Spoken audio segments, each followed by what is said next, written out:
guys, pupunta kami ngayon sa Barangay Durog, Niagaw, Iloilo. Bibili kami ng darak para sa aming baboy talunon at pato. Pupunta kami sa kay Eden na kung saan ay nagtitinda ng darak para sa baboy. Kasama ko ngayon ay sinong Aslom at si Oliver. Hello daw guys, sabi nila. Sobrang init ng panahon, nasa 45 degree. Sa oras na yan, yung init ng heat index ng panahon. Kinakausap na ninong Aslom at ni Oliver si Ma'am Eden, kaso nga lang sa kasiwang palad, naubos na daw yung darak ni Ma'am Eden na tinitinda. Nabili na daw ng iba. Kaya uuwi na lang kami dahil wala kaming nabili. Yan, papunta naman kami sa ibang bilihan. Maghahanap kami kung may makukuha kaming darak. Hayaan pa, bidyo-bidyo lang si Oliver. Sobrang init to talaga ng panahon kahit naka-on yung aircon. Maan muna kami sa Antadan Batsuyan.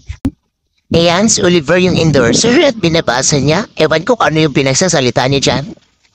Dinadayo kasi dito ng tao yung kanilang batchoy at halo-halo. Kaya sa sobrang init ng panahon, naisipan namin dadaan dito at kumain ng kanilang special halo-halo. Taran! Nandito na po yung halo-halo nila with leche flan, ice cream, and ubi halaya. Ayan, si Oliver, halo-halo yung sa kanyang in-order at sinong Aslom naman ay batchoy. Kahit sa sobrang init ng panahon, sinong Aslom naka-batchoy pa rin. Ayan, kain po tayo.